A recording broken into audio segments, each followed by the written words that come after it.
We've all had bad teachers before, right? The kind of teachers that will suck the life out of the classroom, leaving nothing but a bunch of empty vessels by the time it's over. The kind of teacher that the moment you are in class, you are impatiently waiting for it to be over. You do the assignments to get them done, not because you are learning from them. Your only goal is to pass the class, not to further your education. Most importantly, we know the damaging marks that they can leave on a person. A bad teacher can crush any potential interest you had in the subject, for you can't help but look at it with disgust as a result of your terrible experience. Yet, among the rubble of all of these bad teachers, I found that the few gems there are stand out even more in comparison. In a world where students are pressured to be successful while simultaneously depending on other people to obtain that success, the impact an outstanding teacher can have on a person's life is all the more important. That's why today I want to talk about one of those few gems, my high school teacher, Mrs. Cooper. Mrs. Cooper taught AP English Language, AP Literature, and AP Seminar. Just in case you don't already know, AP stands for Advanced Placement.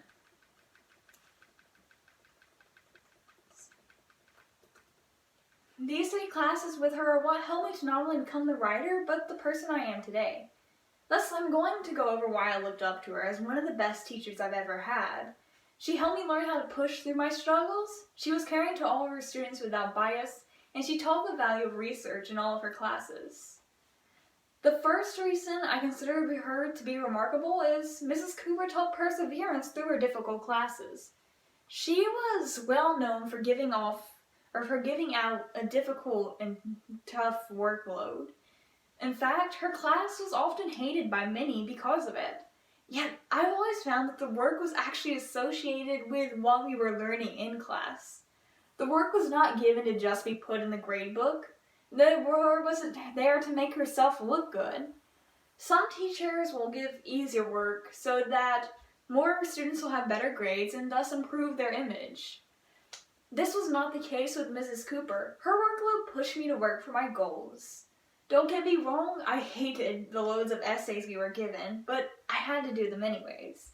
This struggle prepared me for my future writing assignments. If it weren't for this workload, I would not have passed my AP exams. I wasn't the only person who she helped out, though. Mrs. Cooper was a sympathetic person who provided guidance for all of her students.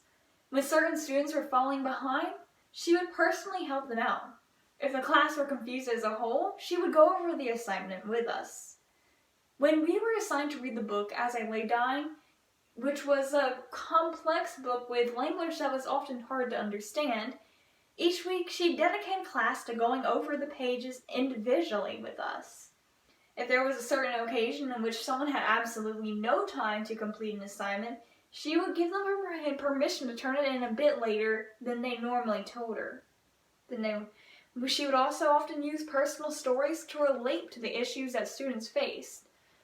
She would talk about her old college professors and what kind of issues she went through as well.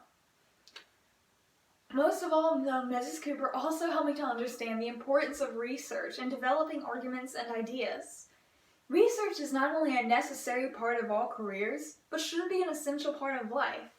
Many people will develop opinions based off of a few posts they view on social media or biased, untruthful sources. This misinformation can be damaging on a large scale. Yet, we were taught ways to avoid this misinformation.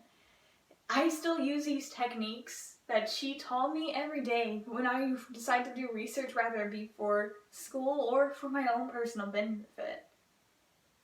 Thus, I want to say that Mrs. Cooper was more than just an average English teacher. Though her work was considerably more difficult, it prepared people for the future by teaching them to persevere.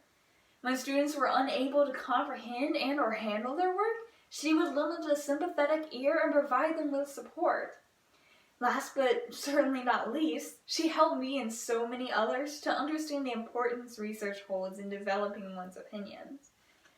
Unfortunately, Mrs. Cooper is not an English teacher at my high school anymore, having left for Michigan over summer break. Though I miss her, I know that whoever she is teaching now is lucky to have her be a part of their life, even if it is only for a brief time. She is no longer a part of my present, but I will always remember her as an important teacher in my past and an inspiring role model for my future.